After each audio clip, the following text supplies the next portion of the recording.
কিয়েভের আকাশ তখনও ঘন অন্ধকার, তবে এই অন্ধকার কেবল রাতের নয়, এ এক দীর্ঘমেয়াদী যুদ্ধের ছায়া।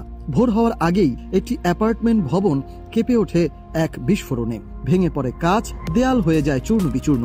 ধ্বংসস্তূপের নিচ থেকে বাতাসে ভেসে আসে মানুষের চিৎকার, পড়ে থাকে 23 জনের নিথর দেহ। এটি কোনো সামরিক ঘাঁটি ছিল না, ক্ষুব্ধ কণ্ঠে বলেন প্রেসিডেন্ট ভলোদিমির জেলেনস্কি।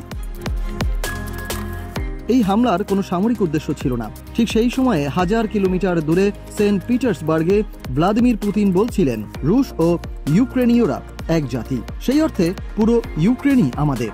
এর জবাবে ইউক্রেনের পররাষ্ট্রমন্ত্রী বলেন, যেখানে রুশ সেনারা পা রাখে সেখানেই মৃত্যু ও ধ্বংস নেমে আসে।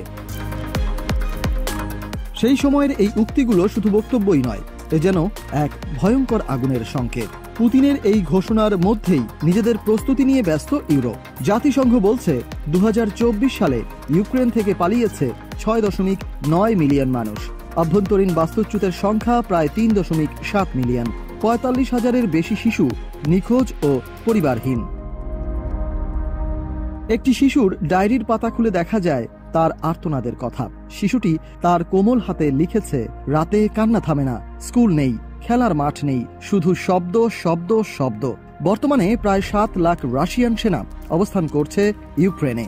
প্রতিদিন প্রায় 200টি সামরিক অভিযান চালানো হচ্ছে। সুমি অঞ্চলে নতুন ফ্রন্ট খোলার চেষ্টা করছে আরও 52,000 রুশ সেনা। ড্রোন, ক্ষেপণাস্ত্র, স্নায়ুযুদ্ধের ভাষা সবকিছুই যেন এক নৈরাজ্যের চিত্র। জেলেনস্কি বলছেন, পুতিন শুধু ইউক্রেনের নয়, বেলারুশ, বাল্টিক অঞ্চল, মলদোভা, ককেশাস, এমনকি কাজাখস্তান পর্যন্ত দখল করতে চাইছেন। তবু ইউক্রেন থেমে নেই, তারাও ড্রোন উন্নয়ন করছে, রাশিয়ার অস্ত্র নির্মাতা প্রতিষ্ঠানেও হামলা চালাচ্ছে। যুক্তরাজ্য ও নরওয়ে সহযোগিতা বাড়িয়েছে, উন্নত প্রযুক্তি ও সমুদ্র ড্রোন সরবরাহের প্রতিশ্রুতি দিয়েছে। রাশিয়ার হামলা শুধু যুদ্ধক্ষেত্রে নয়, শহর, গ্রাম, অ্যাপার্টমেন্ট, স্কুল সবই লক্ষ্যবস্তু। ওডেসা, খার্কিভ, দিনিপ্রোপেট্রাভস্ক, প্রতিদিন বাড়ছে হতাহত, বাড়ছে আতঙ্ক। জেলেনস্কি দাবি করেন, এসব হামলায় ব্যবহার হচ্ছে উত্তর কোরিয়ার ব্যালিস্টিক ক্ষেপণাস্ত্র। ন্যাটোর নতুন মহাসচিব মার্ক রুট জানালেন, এবছর ইউরোপ ও কানাডা মিলিয়ে প্রায় প্রতিরক্ষা সহায়তা দেবে 35 বিলিয়ন ইউরো। যুক্তরাজ্য ও নরওয়ে ড্রোন প্রযুক্তি দিতে চায়। জেলেনস্কি আহ্বান জানাচ্ছেন, মিত্র রাষ্ট্রগুলো যেন তাদের জিডিপির অন্তত 0.25% প্রতিরক্ষা শিল্পে ব্যয় করেন।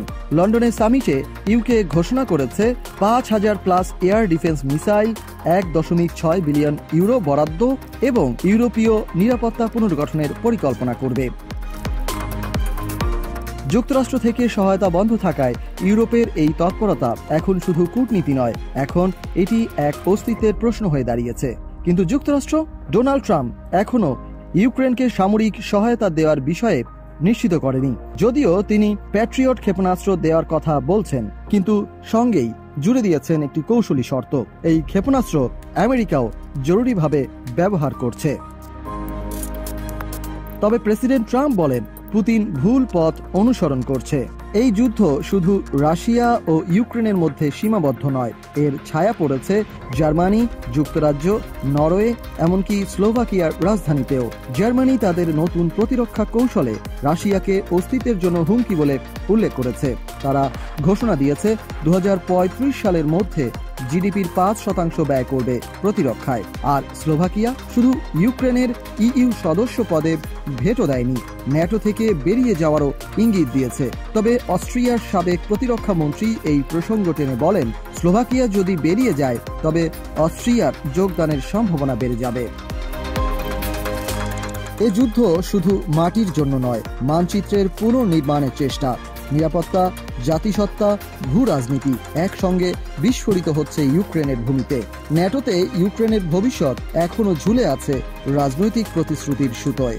ইইউ সদস্যপদও থমকে গেছে স্লোভাকিয়ার বাধায়। এখন প্রশ্ন, যুদ্ধ কি কেবল অস্ত্র আর সংখ্যার লড়াই, নাকি এটি মানবতার, নেতৃত্বের ও সাহসের লড়াই?